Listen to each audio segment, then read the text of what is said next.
It got thick really quick. None of us had a sidearm on us. We're walking up. I'm not scared to admit it. I pulled my little 3-inch pocket knife out as I'm crawling through this briar bush going, man, if I get bit by a dog, my wife's going to kill me.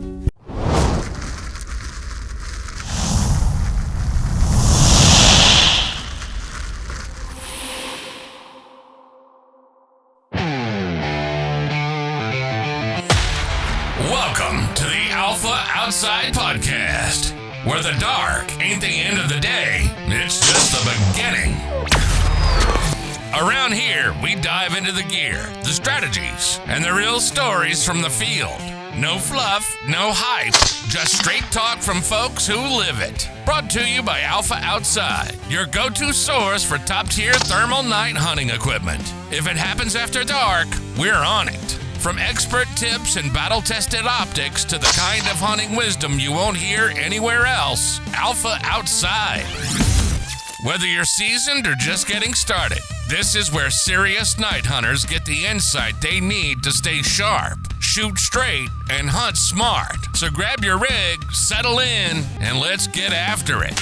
This is the Alpha Outside Podcast. And now your host, Chad Annon.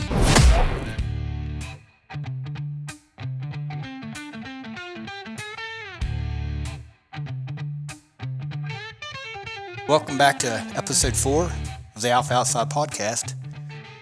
Today we have Cody LaRoche. Cody LaRoche. High Valley Predator Pros. So how you doing, Cody? I'm doing good. How are you, Chad? Man, I'm great. Good to see you again. Yes, sir. Been what, since January? When was that? January? Is that when that was? Like end of January, February? Something like that? Yep.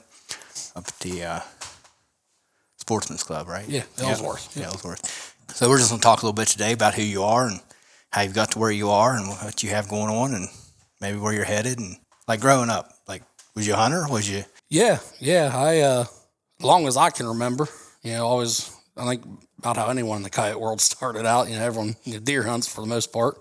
As long as I can remember, grew up deer hunting, with my dad, things like that. Got to the age where I was able to go out on my own. And, that's where I kind of took off into the outdoors hunting world.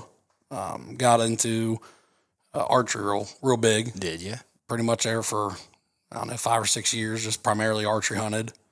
Now I'm, switched over and made that jump into coyote hunting, and now I just gun hunt.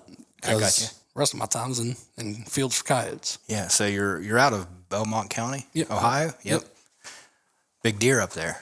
Yeah, usually. Yeah. Have you ever got into any through the years? Yeah, I mean, I've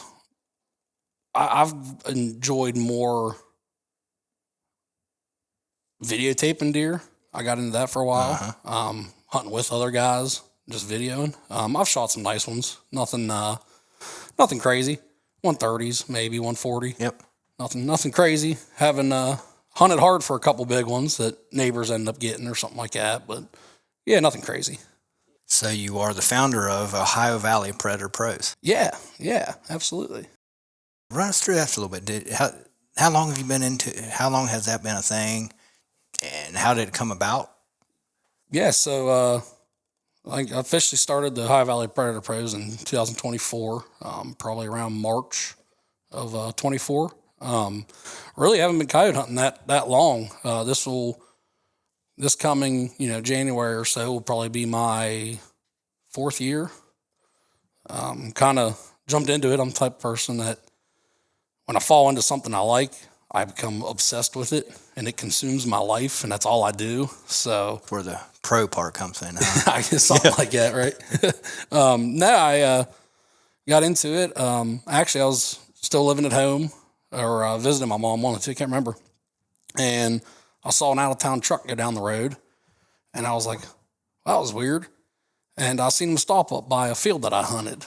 And so I went up, and, there's a lot of gas and oil in our area. So it was like, hey, what's going on? And here's a guy looking for the, coyote hunt. And I was like, yeah, man, like, I didn't do that at the time. I didn't really know anyone that coyote hunted. What state was he from? Pennsylvania. PA.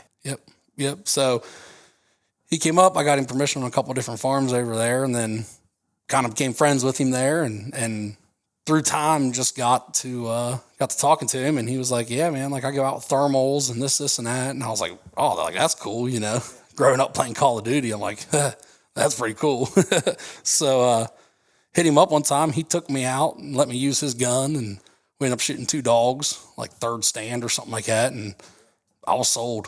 Jumped into it, you know, went to the flashlights, started out. This is all over a course of probably 4 months. I went from flashlight, realized like, hey, I'm behind the 8 ball here. Went to a night vision. And then the same guy actually messaged me and was like, hey, I got this used thermal. Would you be interested in it? And I said, yeah, man, absolutely. Bought that, which it was like an old Arma sight or something like that, Predator 336. And not the greatest, nothing compared to the new age stuff. It was like a 2014 model. Yeah. And got that and was like, man, you know, had some success. I think we shot like 5 or 6 coyotes that first, you know, good season. And we thought that was fantastic. And it just evolved from there, just head over heels into it. And it really just invested into the sport, you know, guns, silencers, tripod, scopes, scanners, everything. And just fell into place. And actually, in 24, we had gone up and we had hunted the Ellsworth and went and we had pretty good success. I think we shot 18 dogs or something like that week. And just out of random, I was like, you know what? I threw a little video together, synced it up to Miley Cyrus, spent all kinds of time timing up each shot for each beat drop. What was the song? Oh, what was it? Oh, man. I can't think of it. Party in the USA. Oh, yeah. That's what it was. I almost feel like I've seen that now that you mention it. Yeah, I threw it on my personal page and like had all kinds of traction, you know, took off. And I was sitting there talking to my stepbrother and I was like, man, like we're already out, you know, hunting. We're already putting time in the field and doing that. The scopes that we have now are already recording for us. A couple extra steps. So I was like, you know, kind of threw together something and started posting videos and it just kind of took off. Do you have like members that's actually in your, or are they friends? Yeah, so primarily it's, you know, my father-in-law, a couple best friends, my brother. Okay. Yeah, real close guys that, yeah, it's you primarily 4 to 5 of us that are always hunting. I never hunt with more than 4, but depending on who's available. So Where you see it going? Do you want to get bigger or you like where it's at or? I mean, I think end goal would be that would be what I would want to do full time. Exactly. You know, making content, whether that's Facebook or YouTube or anything like that, you know, helping people learn the sport, you know, giving them tricks that we went out and had issues with for that first year was a long year. Right. And luckily I had some guys around me that I knew and kind of got into it a little bit heavier more on the, what I would consider the professional side of things and more than, you know, got out of the hobby and more into the, you know, this is what I'm doing and showed me some tricks and stuff and just kind of ran with it, you know, and learned through a lot of mistakes and a lot of experience. And like I said, there's all kinds of knowledge out there and there's, for the most part, a lot of guys that are willing to help, you know, but there are guys that'll hurt you too because they're a little selfish or, you know, whatnot, and trying to change that curve. You know, I think that's my ultimate goal is to bring more exposure to the sport in a positive way.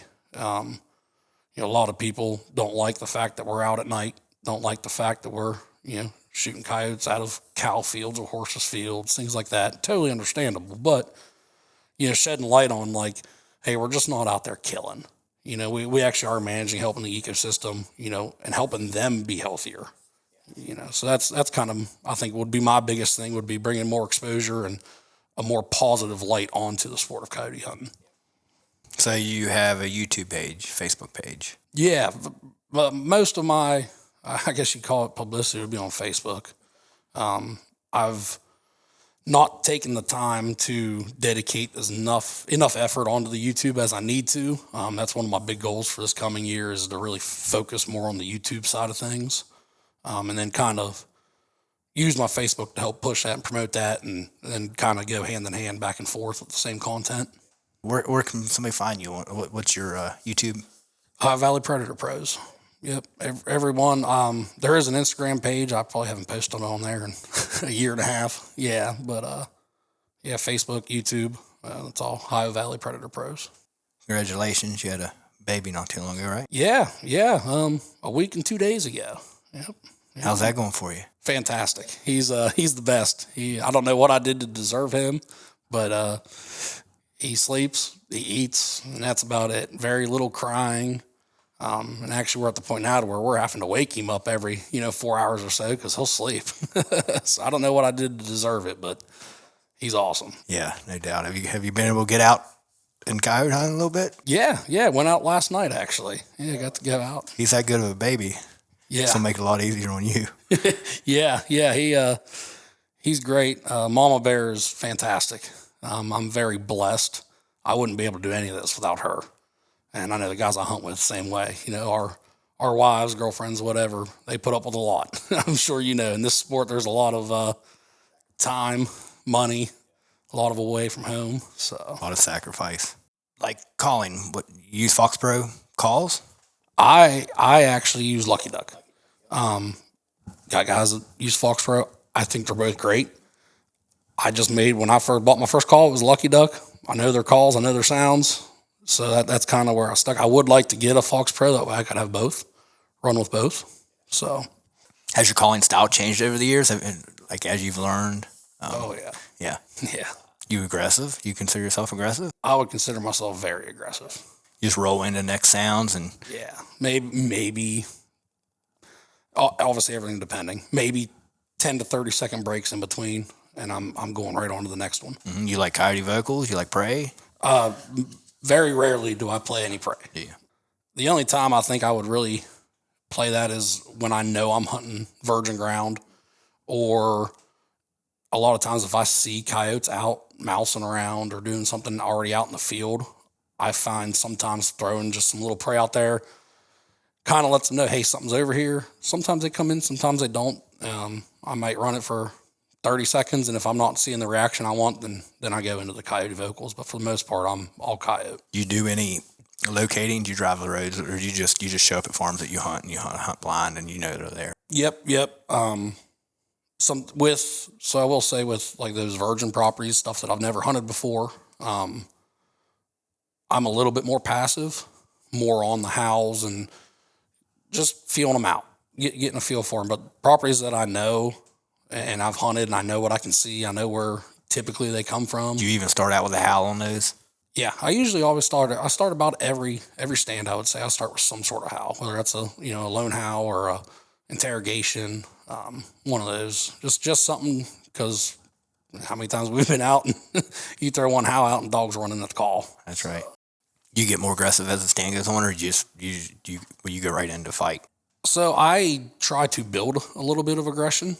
Time of year depends a lot on that too. I notice right there, like in the, let's say July, August time frame, pups are up on their feet. Pups are starting to kind of venture a little bit farther away from mom. I can sometimes, if I hear some pups, take off in a serenade or something like that, I might throw in some like real soft pup howls and try to hit them with the more passive, submissive style. But anytime after that window, it's usually, balls to the wall. I like hard charging coyotes. I like being efficient. I'm throwing out stuff for 10, 15 minutes and I'm rolling. Are you? Okay. Yep. About 15-minute stand is what you like. Yeah, unless I get consistent answers, or I know there's a dog hung up somewhere, I may push it to 20. Very rarely will I ever go over like 25. Just because every time I'm out, I'm always calling, shooting, making those decisions for the next time I hunt that spot. Always trying to look for that next spot, try to, job security, set yourself up for success in the future. You don't want to beat the woods out and blow them out of the water and not be able to hunt them for 6 months. So I'm aggressive, but for the most part, I'm short. There's been a lot of times too, like conditions change, wind changes, something like that, I may only be there for 4 minutes, letting one or two sounds off, and the wind changes, and I'm packing the call up and leaving. A lot of that area, it's a lot of probably pasture, isn't it? It's so it kind of depends. If you get in the southern and eastern part of the county, it is a lot like it is here. A lot of big hills, big ravines, smaller fields. Usually a lot of like ridge tops or valleys, with a lot of woods around. You get out in the western part and the northern part, you get into a lot more of that rolling hill pasture ground, and I think that plays a lot of dictating call too, as far as your sound level, things like that. Do you hunt Belmont County? Do you hunt some surrounding counties, or you venture out in the state a little more? Or Yeah. So actually, I just this year I haven't hunted any of it yet. I got a lot of property. I got probably a night or two's worth of hunting out in New Albany, Ohio. I'm about 2 hours from my house, and then gonna be buying my West Virginia license. Got a lot of friends right on the other side of the river there in Moundsville, and that we're gonna be hunting their farms this year too. So that'll be fun. have you went on any bigger trip? Have you went like out west and done any coyotes yet? No, so actually, we had a plan for this January, February. We were actually planning on going out to Kansas and doing a lot of public hunting out there, just to say we did it. And little man came around, so a little bit of my priorities changed a little bit. So. For sure. But that's on the schedule. Delayed a little bit. Huh? Yeah, rain check.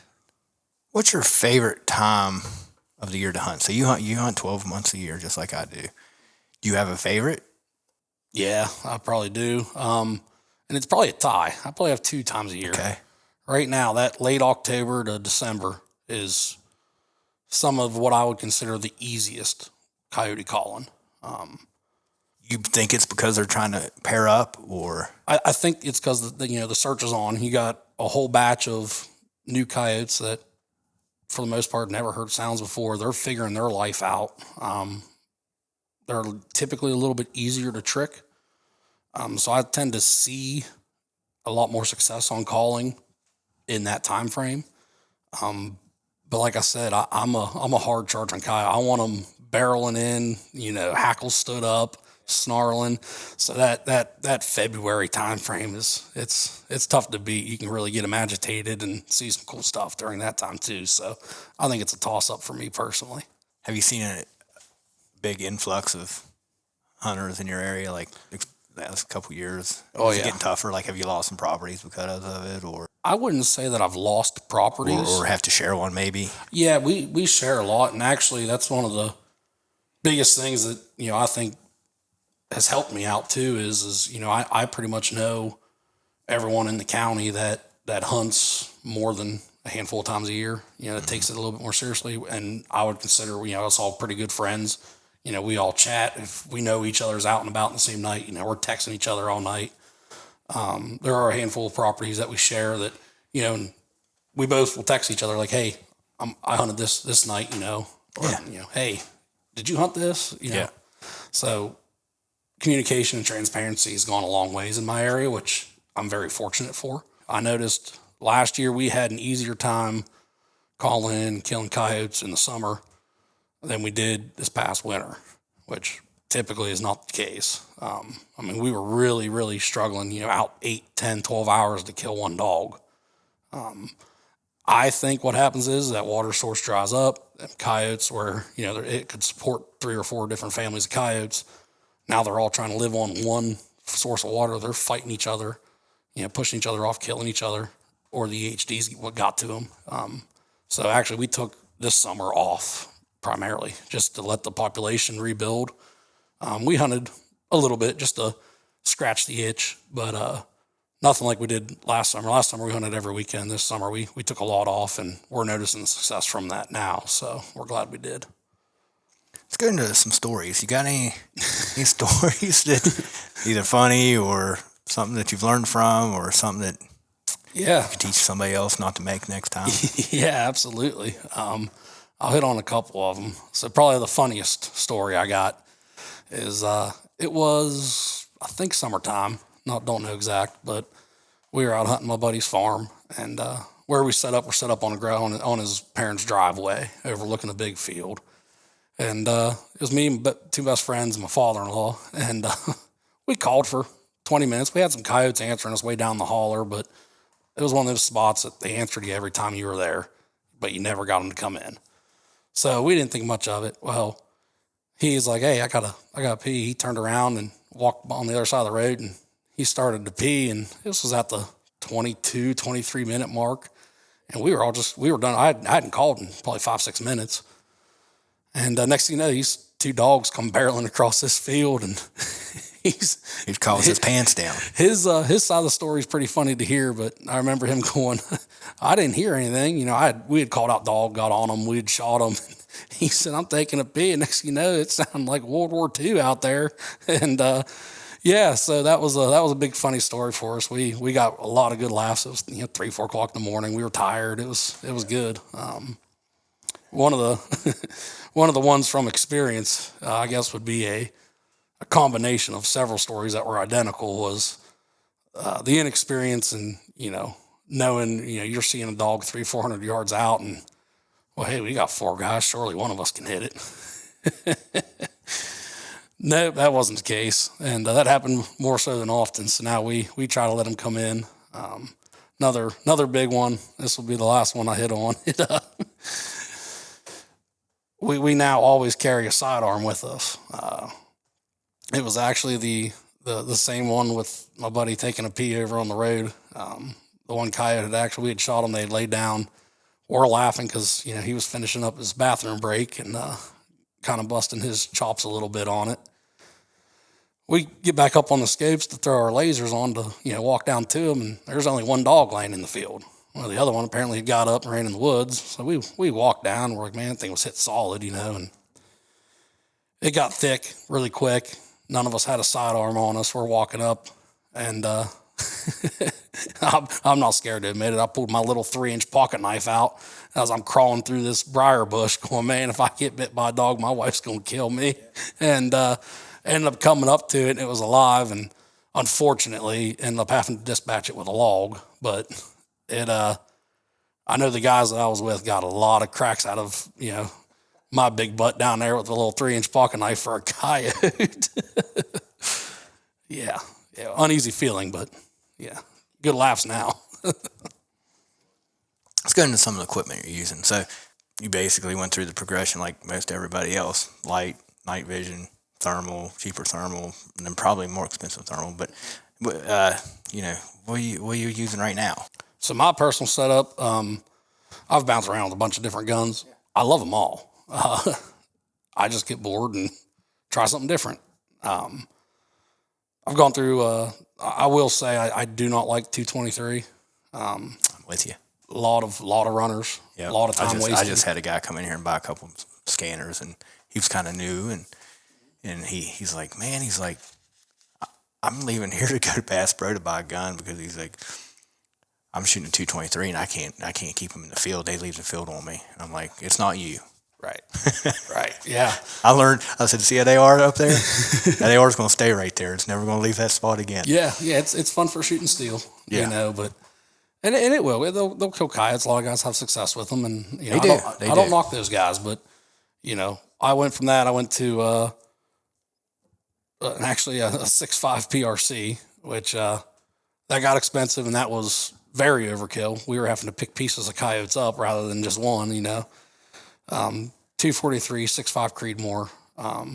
I ran a 22 250 for a long time. Really, really enjoyed that. Now I'm running the 22 Creedmoor, and that thing's nasty. Is that your favorite? Yeah, so far. Yeah. So far, it's the 22 250 did well. It didn't feel like a good shooting gun. I don't know. I like a little bit of recoil.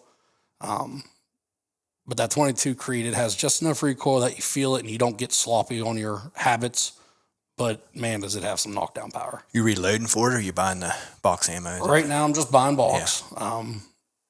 ELDX, I think 80 some grain. Yeah, I think it's the 80 grain Hornadies. It shoots pretty decent out of. I got some 1776. I got the 69 grain and the 80 grain Burger.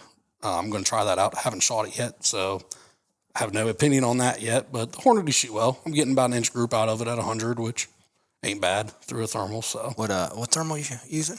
So my scope is a AGM Adder 50 384. I've had that thing for 2.5 years. Love it. Battery life on it is hard to beat. I mean, there's sometimes I go 3-4 nights hunting without charging it, and I don't turn it off in the truck. I just put it on standby mode, and it's been a good scope for me. Yeah, tried and true. Those are nice scopes. Yeah. Yep, I've used them myself personally. And then I'm running a Rick's Stride S6 on a helmet, and that thing was a game changer. Yeah, we've killed more dogs walking in and walking out than you would ever imagine. New guys that come in here and get monoculars and stuff. That's one of the, they'll ask me for a tip, or I'm like, scan the entire way in and out, because it'll pay off, and then it's going to pay off again. Oh yeah, it'll eventually pay off. Then it's going to pay off again. Like, it's just the way to do it. It does. One quick touch on that. We parked. It was actually a buddy of mine that hunts nearby. He was hunting solo. I only had 3 guys. I was like, hey, let's get together and we'll pound some of each properties. And so we go to his property. Never been there before. Get out of the truck, get all geared up. I throw the scanner on. We're walking, and next thing you know, there was like a 15-foot drop off the side of the road. Had no idea it was there. I don't know why this didn't pop in my head when you asked me about the funny stories, but I tumbled. Okay. Gun, never man. hit the ground. I did like the drunk uncle with the beer, never spilled a beer type deal. Rolled down the hill, hit the fence at the bottom. They're all cackling on top of the hill. I was fine. We got up, walked down.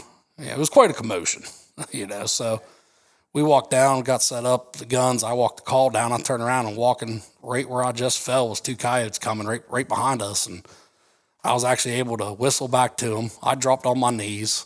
I started lip squeaking. The coyotes circled in. We ended up killing both of them. We would have had no idea those coyotes were there if I wasn't scanning, even putting the call out.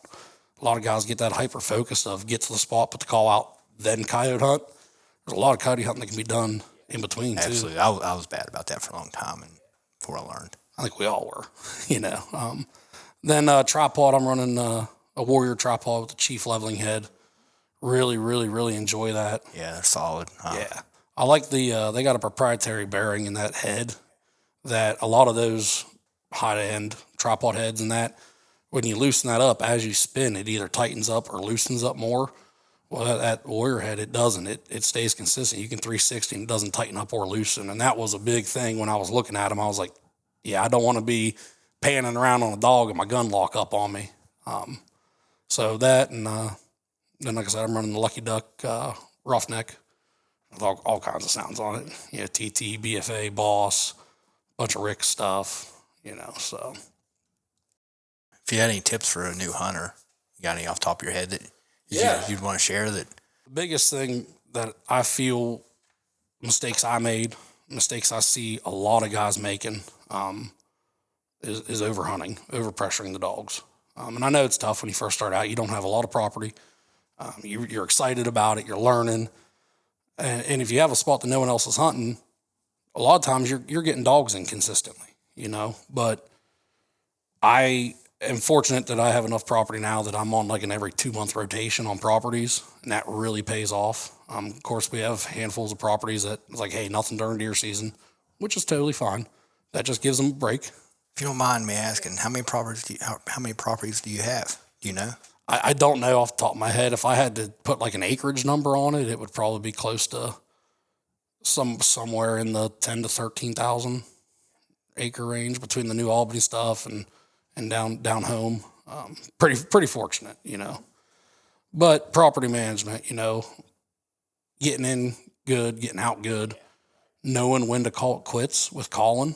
Sometimes them dogs will keep answering, but if you're not hearing them get closer, if they're not committing to you, you got to know when to call it. And then also, like, one of the mistakes we made was we would sling lead. If we saw a dog, we were shooting at it. If it got hung up at 400 or 500 yards, we were squeezing the trigger.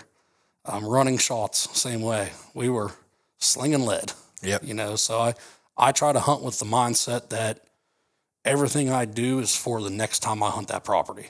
And once I got into that mindset, my success levels went up greatly. Trying to be mindful of where your call's projecting that sound to. I know a lot of guys maybe they have a stretch of, say, a half a mile stretch of road with field edges on both sides. Well, they may hunt at the beginning and then they may move 400 yards down and hunt again, but that sound carries that whole way. So I try to picture with my call level of volume level of how far I'm projecting that sound, and what coyotes I'm trying to call to. You got to know your terrain.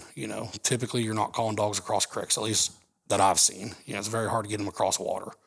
I know they've got a couple properties that have high walls down in the bottom of them. Like, if coyotes on the other hill, it's not coming up a high wall. It's not a mountain goat, so stuff like that. And then, like I said, the shooting, when to stop shooting, when to send a follow-up shot. I'm a fan of, if we hit a dog and it's on the ground and it's moving, I don't like to go in the woods to pick up dogs, so I'm going to send another round at it, but we're also suppressed. That plays a big factor. Suppressors are huge, makes a huge difference. But we very rarely do we ever send any running shots. Your probability of hitting that is very low, and all that's doing is educating dogs. Yeah, they look cool on video and they look cool on the internet, but yeah, that's it. That's it. Yeah. Yeah, and like I said, you fire all those shots for one dog. Well, there's 6 other dogs living on that property that are never going to come to that call. And then foxes too. There's properties that we screwed up on when we first started that we're still battling educated dogs, and like, we are decent, I feel, at what we do, to where like it's aggravating when it's like, I know these dogs are in here and I've hunted this place all year, 2 or 3 months at a time, and I can't get a dog to come in. Well, we get a fox come in. Well, you shoot that fox. Well, you were just playing the call, now you shot a fox. So it's all about what you want. If you want foxes out, you got chickens, something like that, and they're giving you issues, yeah, by all means, but if you're there strictly for coyotes, we won't pull the trigger on a fox. You guys you probably have a ton of bobcat in that area too, don't you? Way more than wonder when they're going to open that up to Ohio. I would love to know. We kill 3 here. We can kill 3 a year here, I believe. And out of the tree stand, I see way more bobcats in Ohio than I do right. Oh, it's alarming. I can say, and I don't have an exact count, but I could say in 2024, I probably could have shot over 40 bobcats at different properties. It was unbelievable. I have several trail cams where I'm getting 3 and 4 bobcats in the same picture, miles apart. And it's like, I've sent letters and calls and stuff to the state and trying to give them a more accurate picture of what's out there. I would love to see the state go even to a lottery system. I'd be down with just something to start knocking those numbers down, because actually a lot of the turkey numbers are getting hurt by it. Mm-hmm. Seen bear wander in there yet or not? Very rarely. There's been bear. There's been bear around. I remember as a kid driving, going to my stepdad's house. I told my mom, there's a bear back there. And, she's like, yeah, sure. Okay, Cody, thanks. Got to my stepdad's house. I told him, I was like, there's a bear. Let's go get a gun. And I was 12, He's like, yeah, okay. And then it was like the next day on the news, there's bear sightings, and they're like, well, you wasn't kidding. But no, not regularly. I can tell you guys don't want them. Nah, they're a nuisance. Are they? You got a lot here? Oh, yeah. They're a pain. Really? Yeah. Wow.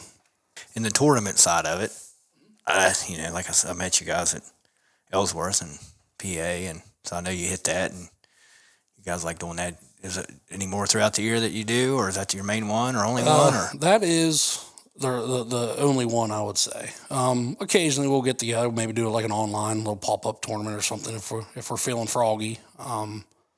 But for us personally, we enjoy the camaraderie, we enjoy the time, we enjoy the laughs, the jokes. And Ellsworth is really laid back. It's really, to be eligible for everything, you need 3 dogs in a week. So you don't have the cheating, you don't have the, you got to take video or cut an ear off or do this or do that. I want to go out, I want to hang with my buddies, I want to shoot coyotes, throw them on the truck and go to the next stand. I don't want to take videos and saying, look, I just shot this dog and this and that. Really, really a big fan. I wish more people would do the like random draws, because Ellsworth, if you shoot a male and a female, your name gets put in a male pot and a female pot. and then they just randomly draw it for winning. And it projects a lot more laid back, more sociable experience while you're out there at the tournament, at the weigh-ins, and the dinner. And it's a little bit easier to talk to people, and you're not like, well, those guys, they shot 12 dogs, I only shot 9, and I don't want to talk to them, and they're not going to tell me any secrets. A lot more laid back. That's kind of our style. I don't want to go and burn out properties. In the numbers tournament, you're usually, we've done a couple, and we're burning through property on those kind of tournaments, and it's just like, to me, it's not worth it. Just going back briefly to your Ohio Valley Predator Pros group, where you see yourself going, growing your brand, right? More content and more followers, and right. Get some hoodies and some shirts on some people, and get some people following and learning from what you guys put out there. That goes a long way, and like you say, like helping people is will go a long ways. Like just not being like, look at us, 8 dogs last night, and it's like, here's what we did, and this is what, teaching people is. Yeah, I think that's my biggest goal is I want people to know that, that message button on Facebook, is always open. You have questions, you have anything, like I'm going to be the guy that's going to tell you, because I had that for me, and that I would say cut 5 years of predator hunting out of it for me, because I didn't have to learn the mistakes that someone else was willing to teach me not to make.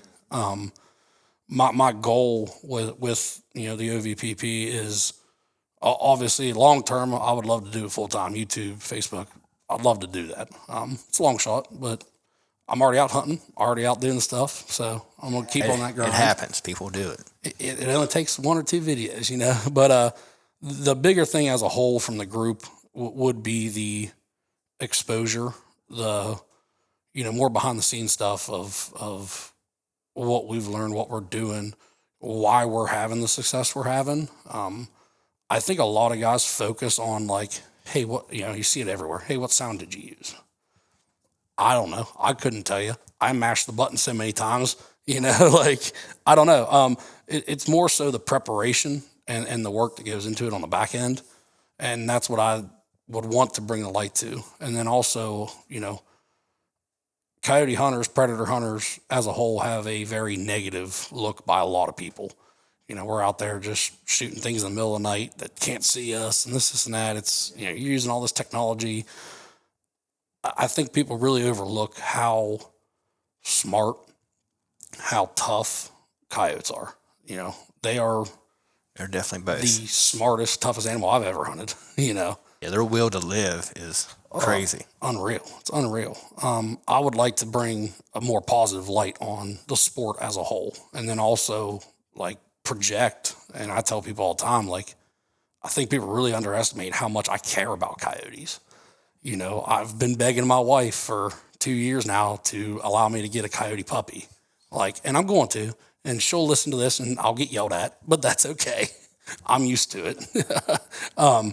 But I want to learn everything about them. I want to know everything about them. I don't have any ambitions to get into sound making, things like that. I'm more into their behavioral instincts and why they're doing what they're doing.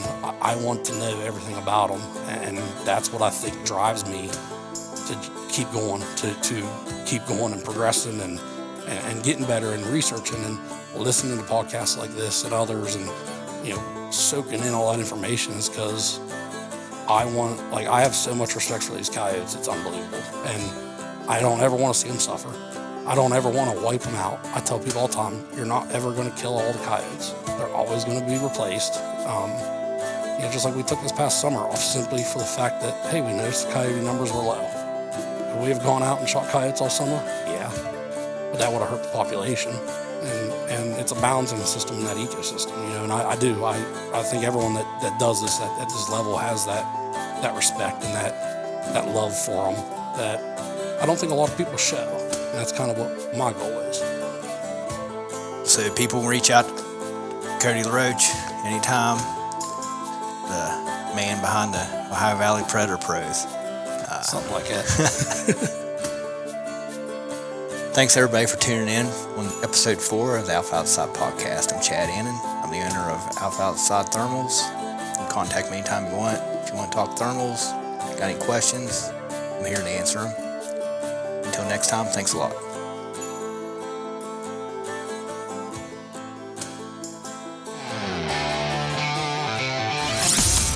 This has been the Alpha Outside Podcast.